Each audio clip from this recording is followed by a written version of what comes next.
Warning. The following games are intended for mature audiences over the age of 18.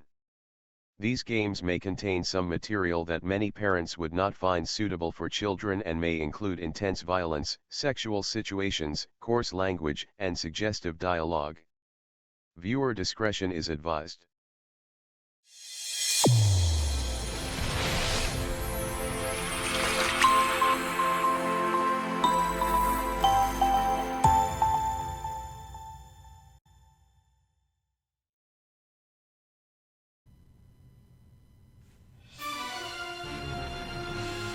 Hello there everyone, and welcome to Let's Play Earth Defense Force 5. I am your host, Alexander Frost, and this is Episode 1. Now, Earth Defense Force is a game series that has been near and dear to my heart ever since I first started playing it back in 2013. But this is not the first game in the series, of course, we all know that. The series started back in 2003 on the PlayStation 2 as a game called Monster Attack. Its sequel was released in 2005 called Global Defense Force, and then finally there was Earth Defense Force 2017, released in 2006 on the Xbox 360, and was pretty much the first time the West was introduced to Earth Defense Force. Afterwards we have, of course, Earth Defense Force 2025, which is the game I am most familiar with and the fourth game in the series, and was re-released as Earth Defense Force 4.1, The Shadow of New Despair, an HD updated version. Earth Defense Force 5 is considered a soft reboot of the series, and that is where we will begin.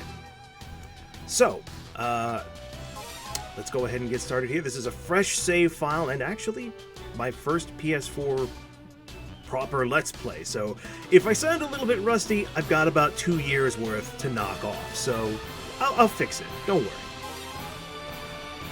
So we'll be starting a new game, Slot 1.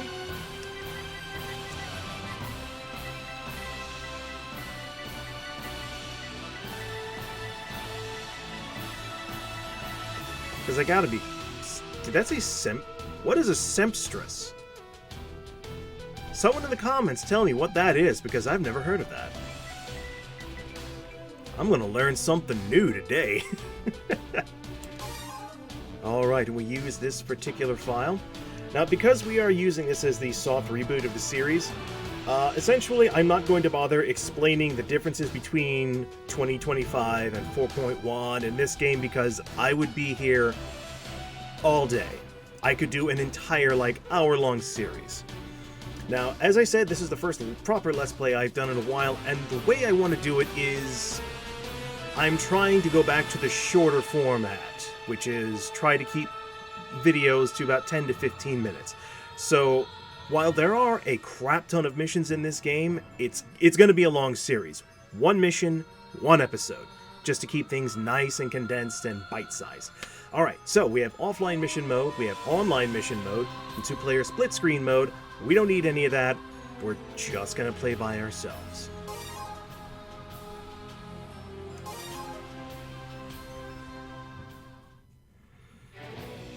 Okay, so the story follows that basically the world has become unified under one global defense force called the Earth Defense Force, and is enjoying a period of peace and prosperity. Or so I think, I don't know. This game's not really big on the story all that much. I mean, it's just blasting giant ants and such. But the key thing to remember? Yeah, I kind of fudged up on there, didn't I? Like I said, 2 years worth of rust to clear away.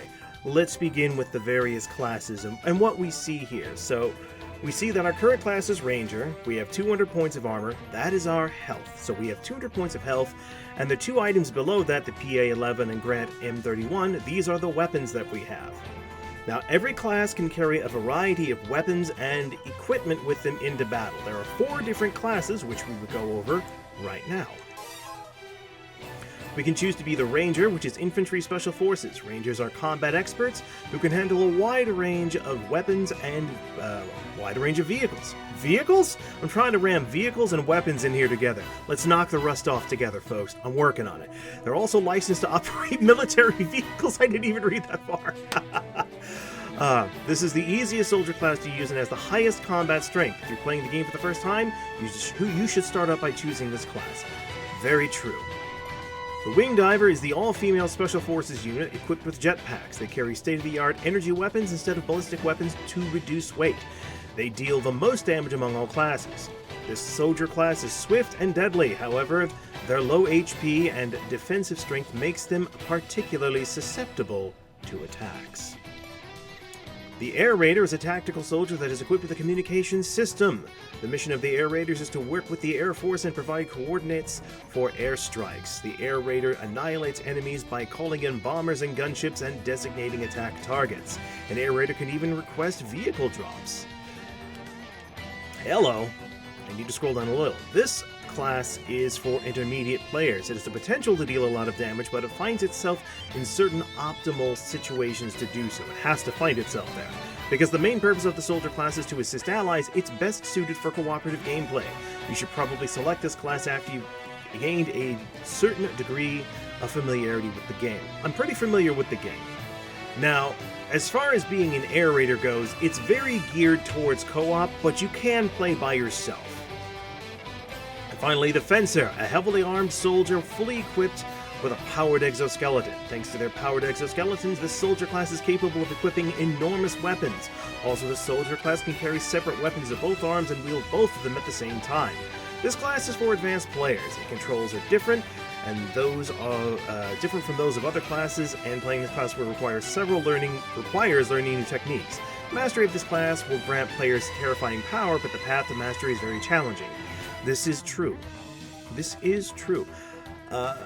Essentially, we start the story of this game as these people are they've just joined the EDF. But they haven't been, properly indoctrinated first. Or, no, they actually haven't, not indoctrinated, that's the wrong word. They're working with the EDF, but they haven't actually joined yet. They're essentially on the job doing something else. So you can kind of tell what this guy does. Apparently he wears a giant exoskeleton, and he was in heavy construction. I have no idea what this guy's previous job was, just by looking at his clothes. She's obviously a stunt performer because she has her own little jetpack. That makes sense. And this guy, obviously, Japanese police officer. Makes sense. Now, there are 100 missions in the game. There are a lot of missions. There is a tutorial mission which we will go through that is only available if you play offline. But yeah, there's a lot of missions in this game. The way I'm going to do it is, I'm going to play the first 4 missions and show off all 4 classes. So it's going to go Ranger for Mission 1, probably the Fencer for Level 2, the Aerator for Level 3, and then the Wing Diver for Level 4. That way you get an idea of what the different classes are. After that, I'll use the Aerator primarily. However, some missions will probably be easier, or completable, I should say, with certain other classes. Like some missions which might require me to engage purely air targets, probably going to be easier with a Ranger using a sniper rifle. So again, we'll start with the Ranger, of course. Now, weaponry. Oh, the weaponry. There are so many weapons in this game, my friends. So very, very many. So for the Rangers, we have assault rifle, shotguns, sniper rifles, rocket launchers, missile launchers, grenades, and special equipment. Now right now, as you can see, we ain't got shit. That's okay, because we're just starting out. My preferred playstyle generally when it comes to the Ranger is to use an assault rifle and a rocket launcher. Pretty simple. You have an unlimited amount of ammunition, but every weapon has a different set of stats. As you can see here, if you look where it says weapon level and you see all the stars for everything, basically, when you pick up new weapons, you can actually get copies of old weapons, and these can be used to increase the stats of existing weapons. When you see a star that is not filled out, that means that particular stat can increase further. But if the star is filled in, like it is with rate of fire, that means it's as high as it can go. Pretty simple. The Ranger can equip 2 different weapons. They can also equip a piece of support equipment. At the moment, I don't have any, but support equipment can be things like powered vests to increase their survivability and such. They can summon tanks, helicopters, and bikes all on their own to a lesser degree. And yeah, that's what they got, pretty much. You can also change their color, and you can adjust their armor as well. You can increase, let's see, they have to have a minimum of 200, but as we level up, as we find items, we will increase the amount of health we can have to crazy high numbers. But anyways, we won't worry about changing colors today. I'll work on that later, and I'll go through the other 3 classes at the beginning of each pertinent episode. View battle history. This is to view, well, what we've done. And right now, we have not done anything. That's okay. Now, I do need to adjust, if I can. There's going to be some screen vibration. If the screen vibration gets to be too bad, I'll turn it off, because I know that can mess with how the game looks. What I need to do is I need to adjust the controls, because you can actually adjust the controls for each character individually. Right now, let's work on the Ranger. Alright, so attack is R2, zoom activate, jump as L2? I don't think so. Jump is going to be X, because I live in a sane world, thank you very much. Switch weapons will be R1, reload will be square, vehicle rescue will be circle. Vehicle/rescue, basically if there's a vehicle, tap circle when I get into it. And if I were playing multiplayer, this is the button I would press to rescue a downed ally. And then dashing, do I want to? Yes, I actually want to switch dash around to L2. That's a unique ability that the Ranger has, is to dash, allowing him to run great distances quickly and pick up items more easily. So we're going to keep that just like that. No, don't do that. Don't do what I just did, kids. Alright, now go. Now go. We're good. Alright. And I will adjust the other characters at the beginning of each of their pertinent missions. So, we're ready to go. We're going to begin with the tutorial, and then, yeah, we'll see how we go, kids. Mission 1, today's schedule. Today, you're assigned to Base 228. After arrival, please follow the staff's instructions and confirm your duties. The base will open up to the public this afternoon. EDF has been putting great efforts in building a better relationship with the neighborhood over the years. A large number of visitors are expected. Security and safety will be your primary concern. So we've been hired on as a guard, basically. So, let's begin. We're going to keep it on normal difficulty because I love myself and I actually want to have fun. And of course you have all these wonderful little tool tips that'll help you out. You must be the newbie. Shall we start? Sure. Our job today is to direct traffic. You see, today is open house, and we're expecting a lot of visitors. Are you okay? It's gonna be a busy day. Your mouth isn't moving. You might be familiar with directing traffic, but there are tanks and powered exoskeletons in the base, so you gotta watch out. Now we're at the underground warehouse. This is the only place we can borrow. Let's start our basic training. Nice. I've never been complimented for walking before. Not bad. Thank you. Do I do it again? Okay, is this better? Fast. I've learned the basics! Let's get to work then. I'll show you the way. Follow me.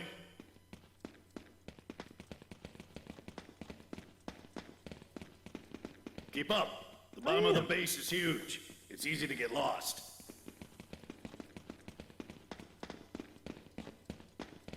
So Monsters! Run! Run! What? Don't worry, it's fine. You sure? By the way, why are these tanks laid out like this? If this is storage, shouldn't this space be used more economically? I mean, I know you have a lot of free space, but come on. I've been on military bases. Wait, what? The lights will return to normal soon. I hope so. But yeah, I've been on military bases. I've seen tanks not lined up like that. Do you know how many tanks you could put in the space those four are occupying? At least 3 times as many. I'm opening the gate now. Okay. How did you do that? This way. Watch out for incoming vehicles.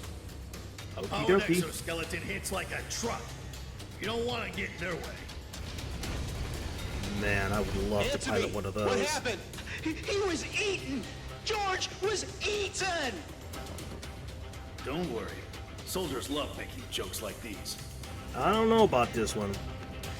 I mean, Watch out for the tanks. This The tank- is a vehicle-only lane. Don't the get tank, hit. the tanks rolling out makes sense. I get that, but those guys are carrying guns, and they look serious. Maybe we shouldn't. Maybe we should postpone this. I don't know. Something doesn't feel right. Again? Something wrong with the circuit? Just switch on the light and it'll be fine. Oh, hey. We have helmet light standard? That's freaking awesome. God, you know how much I had to pay to get my flashlight when I was in the security force? Ugh. Powered exoskeletons are coming. Watch out.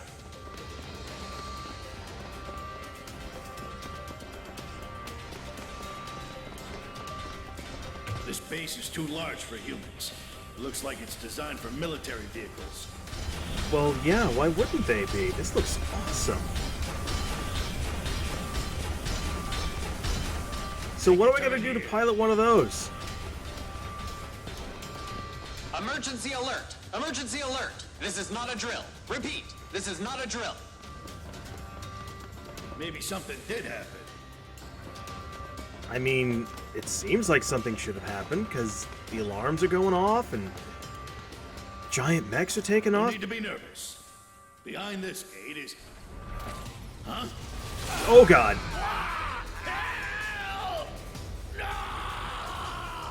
I don't have a gun! I don't have a gun. I don't have a gun. There are giant ants. Fire! Fire! Send help! It's too huge! Die, you monster! Oh no, no, no, leave me alone. I don't want none of it. I do want that though.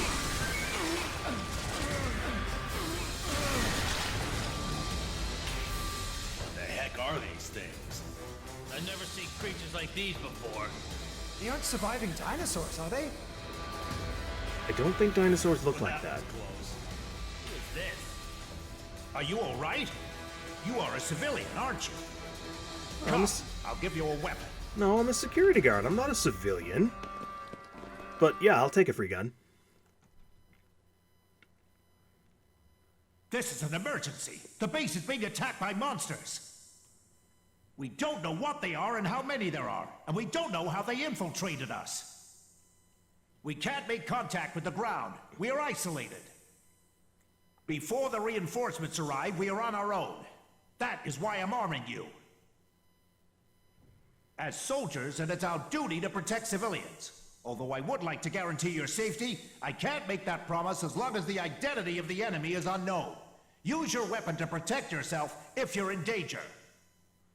Now I'm going to teach you how to use it.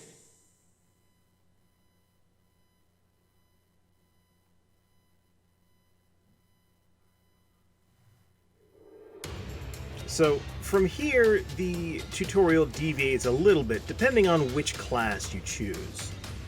I'm not going to go through the tutorial 4 times to show it all off. I can show you off everything as we get to each character. So, for now, we're going to start with the assault rifle. Accuracy leaves a little something to be desired, but let's be honest, we're going to be shooting giant ants with this thing. Accuracy is the least of our concerns. Good. That's it. Now, some weapons you can actually zoom in with using L1. Not all weapons have this.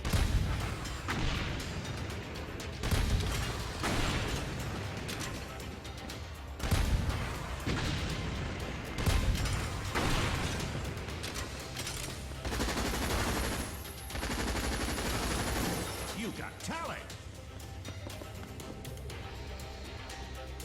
I have a dodge roll by pressing left or right and pressing X, and I have a dash. Now, I will explain, the boxes that you saw, those are all used, they're all pick-upable items, essentially. Whenever I take off running using L2, you see that white line there? If I touch anything with that line, I pick up the item automatically. Guess now you won't get in your own way. Good. Come with me. The blast door came down when the alert system was triggered. Looks like we have to take a detour. I see. I can unlock the blast doors, and then everyone can escape.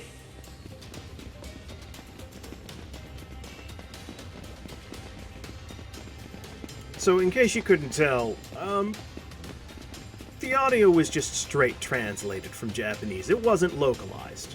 Because no American soldier would talk like that. You guys watch my back and stay close. Hey, civilian. We might be running into some monsters. Take care of yourself, got it?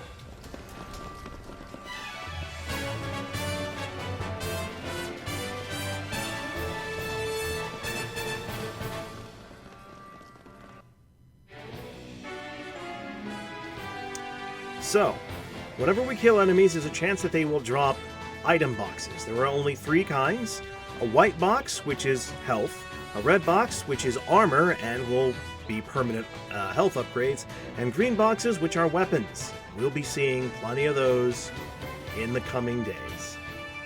So, that's going to be all for this episode, everyone. Thank you for watching, and I'll see you guys in episode 2.